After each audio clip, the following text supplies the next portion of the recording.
Welcome to Global Risk Community Chat. Today, our guest is Aviral Verma. I'm very happy to have you once again in our podcast, Aviral. It's been, I believe, like two prior episodes before this regarding, I believe, security awareness and ransomware protection. But yeah, so happy to have you again. Welcome.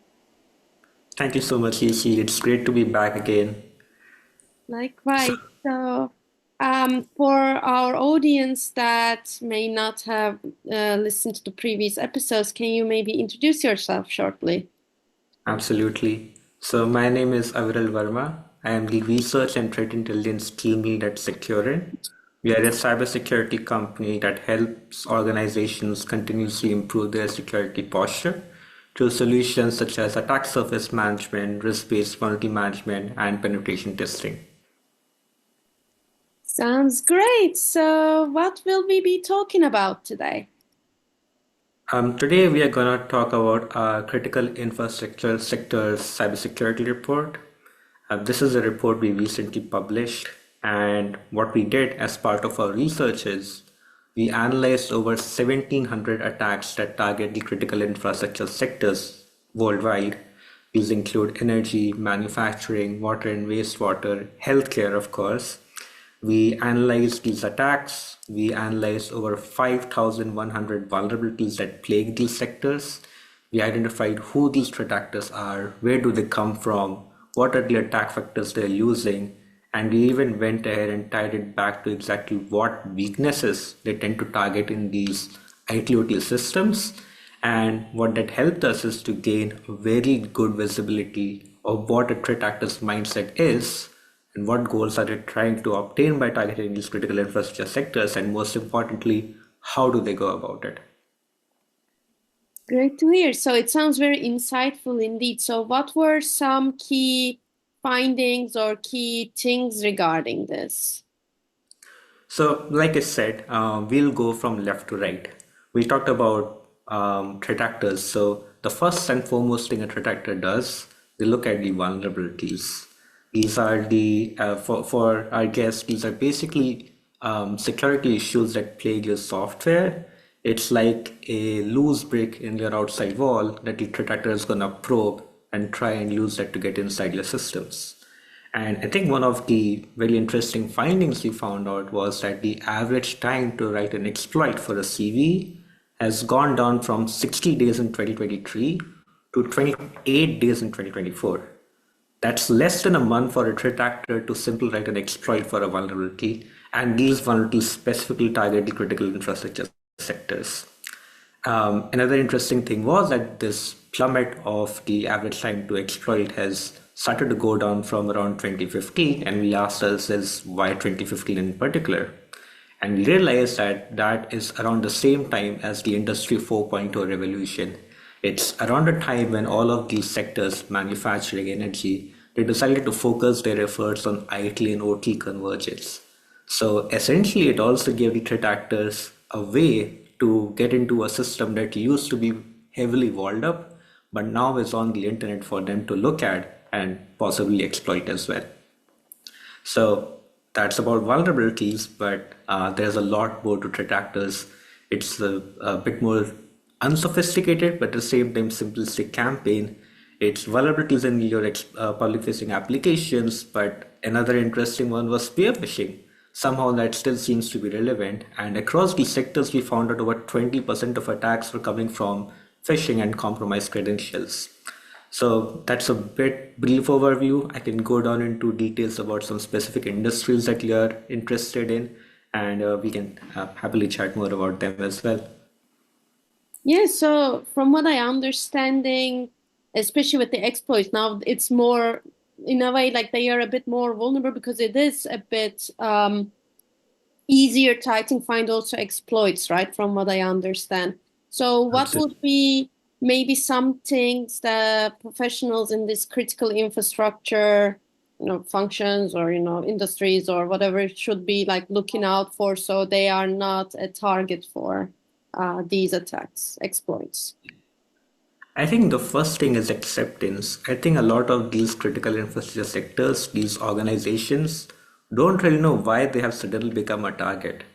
And a lot of that has to do with the geopolitical tension, right? I mean, the Russians, the Chinese, the Koreans have realized that disruption of United States critical infrastructure sectors, for example, is a benefit for them because it diverts their efforts from the potential battlefield to taking a look at what's happening inside their own houses, right?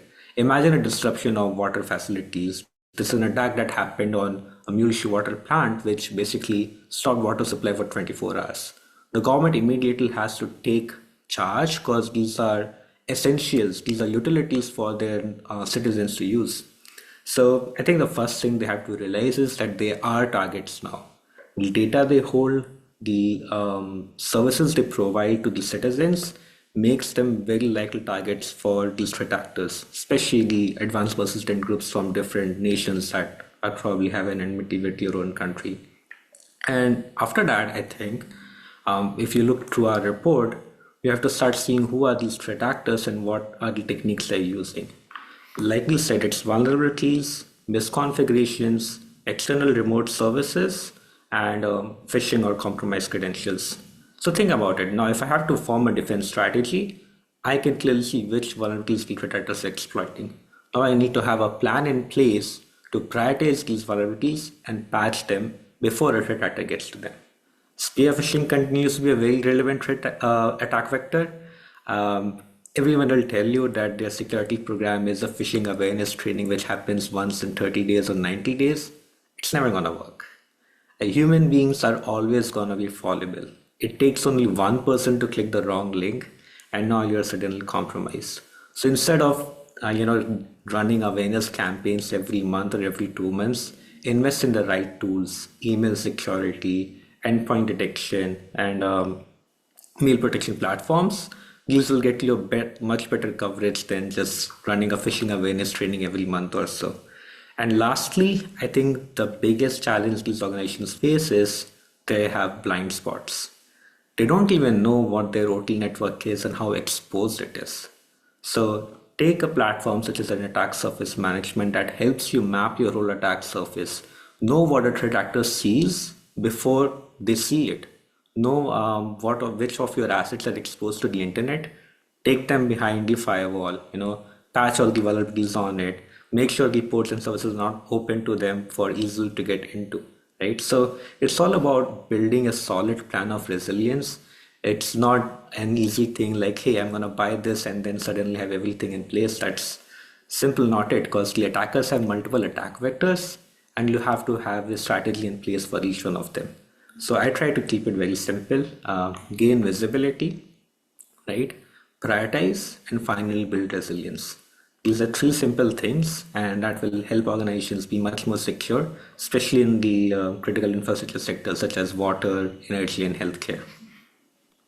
Thank you so much. I think these are also great, like, takeaway points for our viewers for, like maybe start, working on, I guess, or like implementing or at least thinking about. So with that being said, that were most of my questions. My last question is there anything else you like to add? Of course, so we talked about ransomware. We will have an upcoming report on ransomware as well in 2024. Do keep an eye out for that. You can look that up on our website, www.securin.io. You can check out our LinkedIn platform, Securin. We do a lot of wonderful research that is really going to help organizations get a deeper understanding of why things happen. And then, of course, we are happy to provide our services to formulate the right defense as well.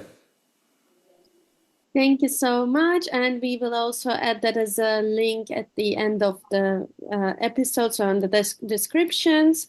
So, yeah, I hope that our viewers, our listeners do check it out. And with that, well, this has been excellent again to have a insightful chat with you, Aviral. Thank you so much for joining once again. And yeah, It's been a pleasure. Thank you. likewise, have a great day.